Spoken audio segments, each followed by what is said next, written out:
Seorang yang berhutang bercakap bohong bila bicara dan memungkiri janji apabila berjanji. Nabi memang tak galakkan kita berhutang.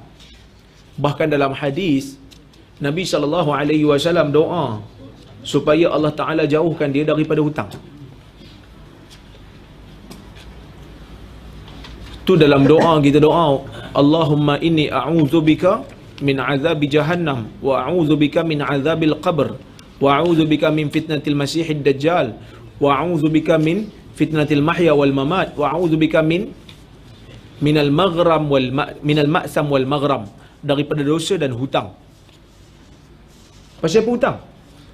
Sebab hutang ni dia tidak bagi ghalabatud dain, dibelenggu hutang. Orang yang berhutang banyak, yang tak boleh bayar, dia orang yang hutang banyak ni biasa tak boleh bayar. Sebab tu dia hutang banyak. Kalau orang boleh bayar, dia hutang sikit-sikit betul dia bayar. Dia hutang sikit dia bayar. Jadi bila dibelenggu hutang, biasanya orang macam ni dia akan bila cakap dia bohong. Macam mana dia bohong? Esok saya bayar. Lusa saya bayar. Kan? Tapi tak bayar pun. Itu yang bila cakap dia bohong. Bila janji dia mungkir. Betul, minggu depan aku bayar. Masa nak pinjam duit kan? Minggu depan aku bayar. Jumpa-jumpa minggu depan? Tahun depan lah. Lama-lama orang yang minta hutang jadi malu. Jadi salah pula. Jadi serba salah. Sebab tu tuan-tuan, bab hutang ni kadang-kadang menyebabkan silaturahim jadi putus. Jagalah. Bila kita nak berhutang, pastikan kita ada sumber untuk bayar balik. Masa kita nak berhutang tu kena pasti dah. Okey, duit ni akan datang, dengan duit ni aku akan bayar hutang. Kalau tak jumpa, jangan. Kecuali kalau orang nak bagi. Derma. Ataupun dia nak bagi hutang, tak apalah, ambil dulu, bila-bila nanti hang senang hang bayarlah. Itu tak apa.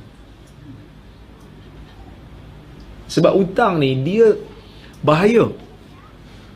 Yaghfiru lisyahid kullu syai' illa ad-dain. Orang yang syahid mati di medan perang kerana Allah, ikhlas berjuang untuk Allah, syahid di medan perang lillahi ta'ala, tapi semua dosa dia diampun kecuali hutang, kerana dia hak insan. Lebih baik kita bayar hutang dalam dunia daripada kita kena bayar dengan pahala di akhirat. Hutang dalam dunia ni kita bayar, memanglah kita susah sikit, bayar sikit-sikit, bayar. Lebih baik daripada kita kena bayar dengan pahala. Bayar dengan pahala, sampai ke akhirat kita nak kampui macam mana pahala kita? Tak boleh. Kerana itu bukan medan untuk beramal. Baik kita bayar kat dunia. Dunia ni duit kita boleh cari lagi. Macam tu lah lebih kurang. Sebab tu Nabi kata jangan berhutang banyak.